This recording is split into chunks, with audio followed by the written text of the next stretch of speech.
Hey guys, Mighty Gazelle here in my car at Socal Gaming Expo, or at least the parking lot next to it, or whatever. I need to remember the camera's right here. It's ready to look.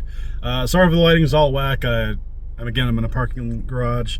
But I wanted to share some of the stuff that I got today. I've always wanted to go to a gaming expo, like for retro stuff.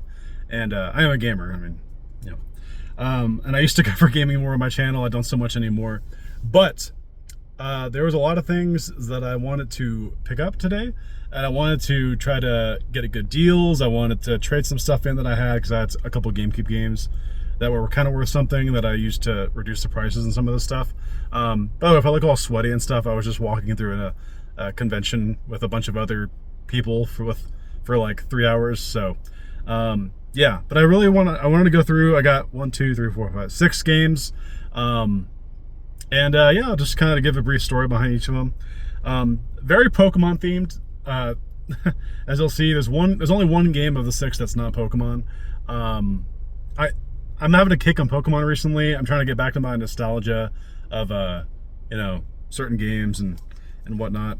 So yeah, let's start off with the lesser one, I guess. I got Hey You Pikachu, $10. This is a game that I had as a kid.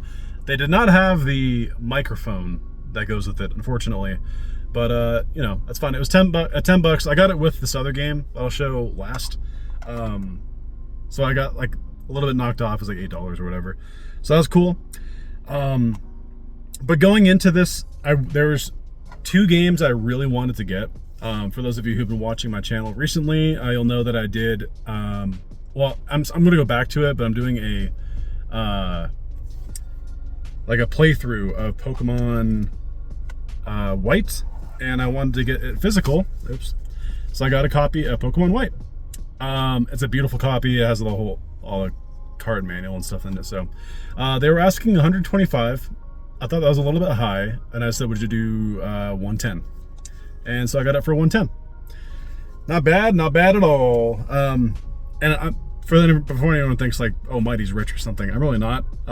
This is from like my rainy day vacation fund that I've been building up slowly for like a year. Every once in a while I just throw a little bit in there, and I just go on vacation, get stuff.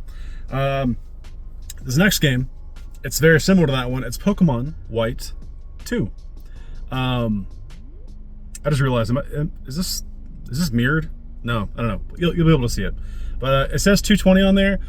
I had a copy of Fire Emblem Path of Radiance for GameCube, and if anyone knows, that game is worth a lot of money. And I was able to trade it into the guy. We made a deal. I got this for $50 for Pokemon White 2. After the trade, of course. Okay, Pokemon. 2 more Pokemon. So we got Pokemon Leaf Green. I wanted to get this game because it is the first mainline-esque Pokemon game that I ever owned as a kid. And I don't know if I gave it to a friend or if I sold it at one point. It was years ago. But I love Pokemon Gen 1 through 3. As you can tell, you'll see with my next one too. It says 120 on there. I traded in my other game. I had Ikaruga on GameCube. I traded that in, and I got this for, I want to say it was, what did I get? It was close to half off. So it was like $60 for Leaf Green. So yeah, not bad at all. Oh wait, no, that's not true. I got this for 100, and the next one I traded to reduce. So that's Leaf Green. And if anyone is wondering, yes, these games cost a lot now. This is both nostalgia and the fact that these aren't available on Nintendo Switch Online for whatever reason.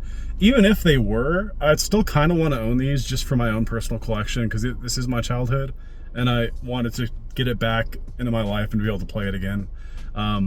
So yeah, that was that. The game I did trade for to get a price reduction was this. Pokemon Emerald. Pokemon Emerald it's Gen 3. It's considered one of the best Pokemon games of all time, if not the best one. This has a brand new battery in it. For anyone who doesn't know, you need to have a battery in this game because it has a day-night cycle, and the battery helps keep the clock going. If you don't have the good battery in these. They go bad after like 15 or whatever years. Then you won't be able to take advantage of any of the clock events, to my knowledge. But this has a brand new battery in it. They have a brand new battery in it. It's good condition. They wanted $230 for it, and I traded Ikaruga in, and they reduced the price down to, I believe it was $150. So I got Pokemon Emerald for $150. Yeah, that was awesome. This last game, this is the only game that wasn't a Pokemon game, and this game means a lot to me. Okay, so my first console of all time was a Nintendo 64. I actually posted the, if I remember correctly, I'll put a link up here for you guys. I actually posted me and my sister opening it for Christmas in December of like 2000. I think it was December 2000. I was like 5 years old. So I'll try to link that it's on my YouTube channel if you guys haven't seen it. But one of the earliest gaming memories I have is of Donkey Kong 64, right? The music, just like the vibrant visuals that I love. Like, it's just so cool. It's such a cool game. Looking back at it now, it's a super heavy collectathon and not something I would necessarily go back to complete. Maybe I would, I don't know. But anyway, just so happens that at this event, there's an individual who worked on that game, as well as Banjo-Kazooie, GoldenEye 64, and that individual is Grant Kirkhope. He's only here today. He's only here the day that I'm here. So, like, it's fate, baby. It's fate. So I knew that he was gonna be here, and I didn't have a copy of DK64. So I went around the convention. This guy who was selling Pikachu, Hey Pikachu, he had a really nice copy next to it. I was like, hey, would you do like $30 for both of these? And he's like, yeah, sure.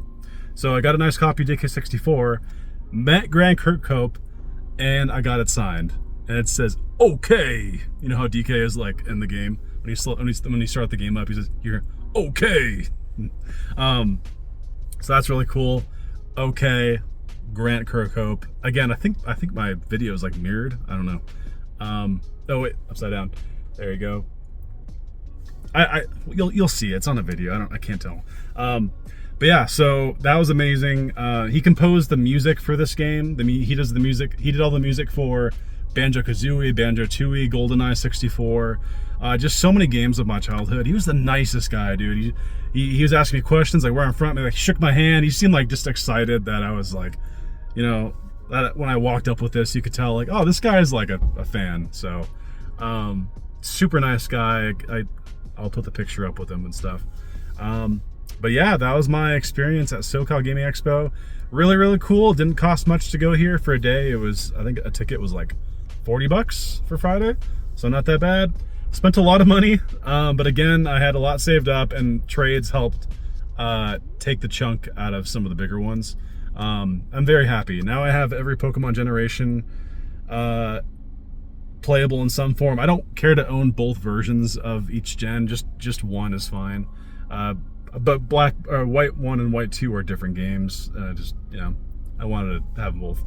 But yeah, that was it. Great time, fun place, a lot of retro stuff. Go in with a plan. Don't just go in and spend on impulse buys or whatever. Go in with a plan. And yeah.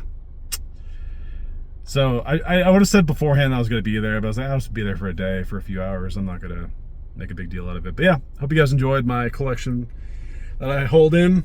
And yeah, I know I don't think this will get many views or whatever, because I don't really do much gaming stuff anymore, but I am a gamer. And yeah, so I hope you guys enjoyed. Leave your thoughts down below. Do you have any fondness for any of these games? Have you been to gaming expos yourself? Yeah, until next time, it's been Mighty Gazelle. Hoping you all have a mighty day. See you guys.